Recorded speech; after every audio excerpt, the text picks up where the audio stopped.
Let's get to know Suka a little bit. So, what is Suka, and what does it do, and who's your customers? Just the Oh, whole. thank you for asking. It's like asking about your child. Tell me about your child. Is There you he go. handsome? Is he good at math? Right? Suka is a website where we took the ingredients that you need to get into flow. And rather than you having to go to all these different apps, one app for the music, one app for the Pomodoro timer, one app for tasks, we just said, I just want one play button. I'm really simple, Robin. Like in the morning before I get to work, I just want to hit one play button, not hunt around for all these different things. So that's what we did. Suka is a website that in the morning before you start work, you hit play. It gives you flow music, scientifically designed. There's a lot of research. The sweet spot for most people is 60 to 90 beats per minute, certain key signatures, non-vocals. You're not singing along with Blackpink or Britney Spears in your case. I know it's okay. Don't be ashamed. It's fine. Okay. Um, It's only a shower song, Stephen. Come on. it's what? No judgments here. This is judgment-free zone, Robin. It's Friday morning. We're in a good mood. Absolutely.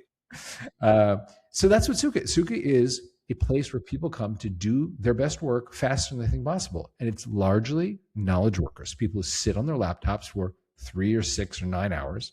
And they're like, I would like to do that in half the time. So it's engineers, it's designers, graphic designers, UI/UX designers, it's bloggers, it's novelists, people like that. That's most of our community. What's Suki's business model, Stephen?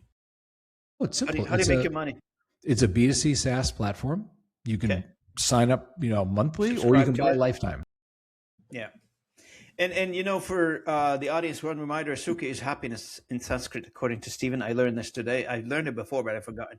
But You see? the more I heard somebody told me you have to repeat the same thing 6 times in order for it to sink in. So there Okay, you so go. I will give you one more time. I didn't name it. My wife actually looked at me and named it.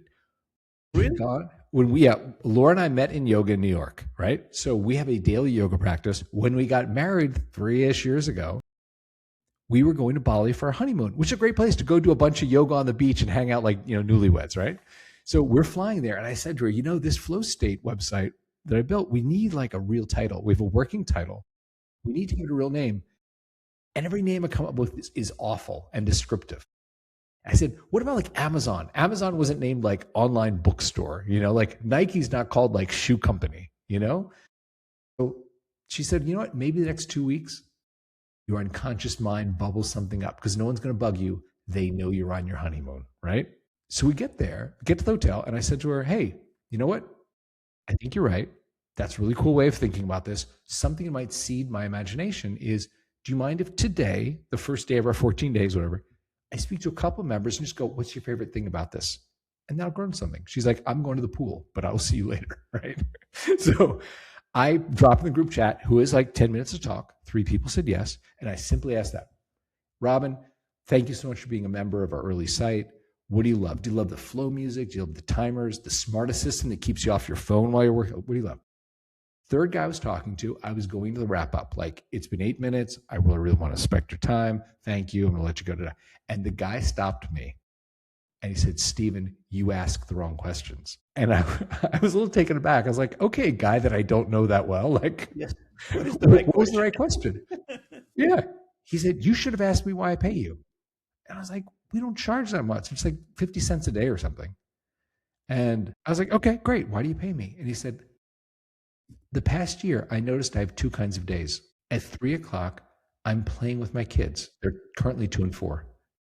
Or at 6 o'clock, I'm down on myself like, God, I was busy all day, but I didn't get anything done. And tomorrow morning, I'll have to start earlier and try and clean.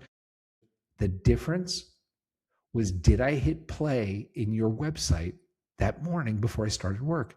So I pay you because my kids are not going to be 2 and 4 forever. And I was like, you won that round. That was a way better question and answer than what I was asking. Thank you. So I tell this to Laura at dinner. She's like, that guy's more articulate about your company than you are, man. Like he's really smart, right? I'm hoping you hired him. I know. He had a great, that's so clear. So we're going to bed, like cute little honeymooners in our spa robes, brushing our little teeth. And she looks at me with a mouthful of toothpaste. She's like, in yoga, we hear all these Sanskrit terms, your prana, your life force, and your karma and your dharma. That guy described to you Sukha. That feeling when you're in your lane, doing what you're meant to do, you can do it with ease. It's the happiness of self-fulfillment. She's like, that's what you should that's what you should call your company. Because that's why he comes here. He doesn't come here to work faster. He doesn't come here to work better. He comes here to be in control of his life and be happy. And that's why we call it the Suka Company.